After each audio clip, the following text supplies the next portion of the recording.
can't believe I'm seeing Bigfoot.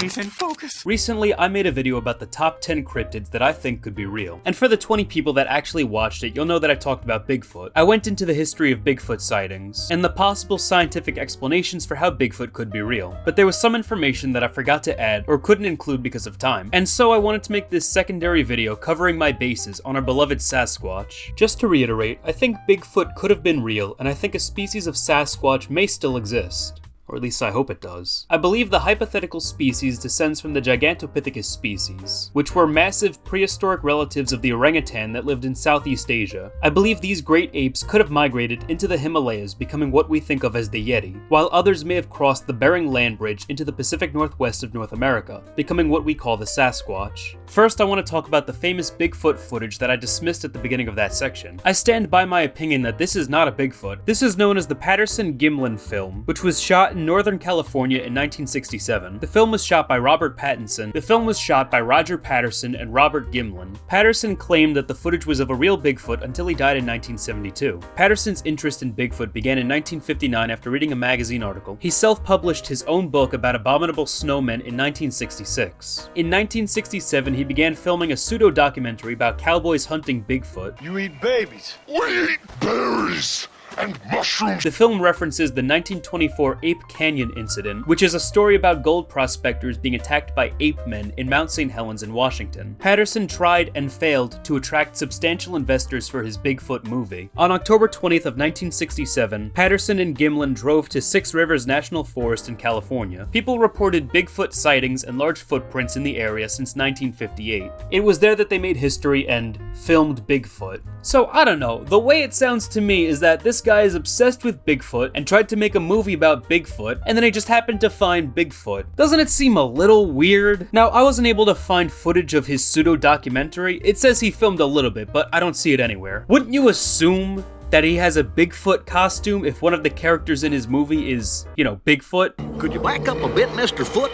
You're out of focus. And he wanted investors to continue making his movie. What better way to do that than to convince people Bigfoot is real? If you drive up the hype, more people would invest in the documentary. It's like a Scooby-Doo villain plot. Let's split up and search for this ape man who eats hamburgers. Patterson even insisted to Gimlin that they don't shoot Bigfoot if they see him. Like, yeah, because it's probably just some dude in a costume. I think there could be a Bigfoot. I think it could live in the Pacific Northwest. But I don't think that Patterson just found it walking around in daylight. Despite my doubt about the authenticity of this footage, I still think its existence is interesting. It's undoubtedly iconic and just looks kind of cool. I want so badly for it to be real, and you can't ignore the impact that it had on American culture. I mean, how many cartoons have I sampled footage from so far that have episodes revolving around Bigfoot? And I can't stress this enough.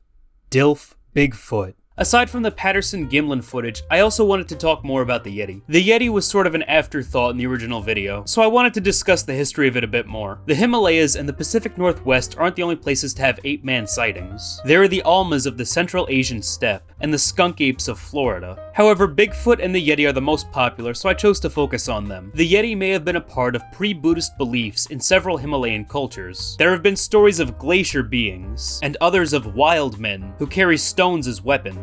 The Yeti is considered a non-human animal in Tibetan Buddhism, which may have enough mental capacity to practice Dharma, which, to simplify, is a system of behaviors that are in harmony with the order of life. Yetis have been seen as helpers and as disciple figures. They can guard against evil but also be seen as a bad omen. In the early 1830s, a British naturalist named B.H. Hodgson was exploring northern Nepal. His local guides spotted a tall bipedal creature with dark hair, which they assumed was an orangutan. Orangutans did used to live in the foothills of the Himalayas, so it's not very far off. Sightings increased in the 20th century when as an influx of white people began to climb the Himalayan mountains. There were sightings of ape-like creatures and large footprints, but never anything definitive. Some of these sightings were often attributed to bears. Personally, I think the Yeti might be more realistic than the North American Bigfoot. Gigantopithecus was from East Asia, so if anything, it's just more practical. The last thing I wanted to discuss will not be discussed by me. In the original video, my friend Giovanni Minio, who's also very obsessed with this stuff, was going to discuss the realism of Bigfoot existing. After going over the audio, I realized it would be better to have a secondary video discussing this subject. He's just as passionate about the history and science behind this, if not more so it was great to hear what he had to say, which I will play for you now. the majority of sightings and footprints that are ascribed to the Bigfoot phenomenon are in truth a consequence of bear traps. Bears who injure their front paws in bear traps will instead walk around on their hind feet, and the bear prints most frequently recognized as bear prints are the prints from their front paws. The bear's hind prints closer resemble human footprints.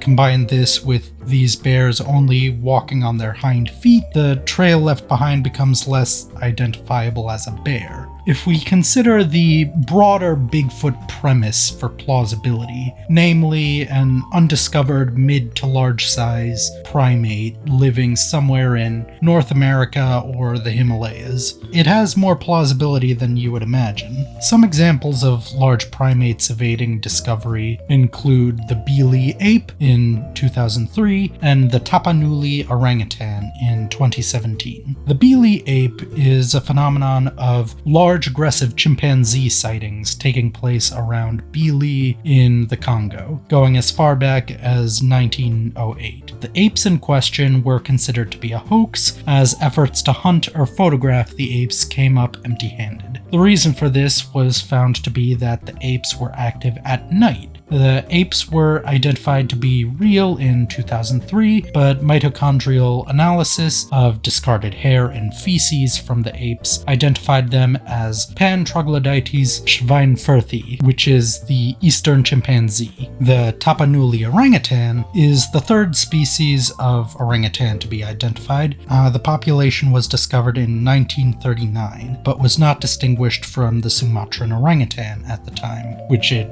coexists with. In 2017, the population in question was rediscovered and reclassified as its own species. This demonstrates that under the right circumstances, small, isolated populations of mid to large size primates evading observation. These examples are admittingly places where great apes are expected to be found. For the purpose of the hypothetical, I propose a fossil primate, either something related to Paradolichopithecus, a bipedal relative of the modern-day macaque that lived across Europe and Asia, or a typical Eurasian great ape, similar to either a Pongin ape like Gigantopithecus or a Dryopithecine ape such as Oranopithecus. Primates like Macaca fuscata, which is the Japanese macaque, and Rhinopithecus roxellana, the golden snub-nosed monkey, are both modern examples of primates managing to survive and subsist in colder, seasonal, forested regions, the latter of which can already be found in the Himalayas, a major ecosystem that connected Europe, Asia, and North America. Of this sort was an ecosystem called the Mammoth Steppe, provided that one of these primates had consistent food in this ecosystem, either feeding on grasses and foliage, similar to a gelada or a gorilla, or supplementing their diet with carrion, like the predecessors of humanity. This hypothetical primate would be capable of migrating over the Bering Strait into North America, or surviving in the Himalayas. After the end of the last ice age, this primate would be in very small numbers, if not extinct. But the environments in British Columbia and Alaska, or in the Himalayas, are similar enough to those that it would have been living in previously for it to maintain, even if isolated and in small numbers. This primate then would evade discovery by being a critically endangered species, probably only a couple thousand individuals, living exclusively in remote forested parts of these regions or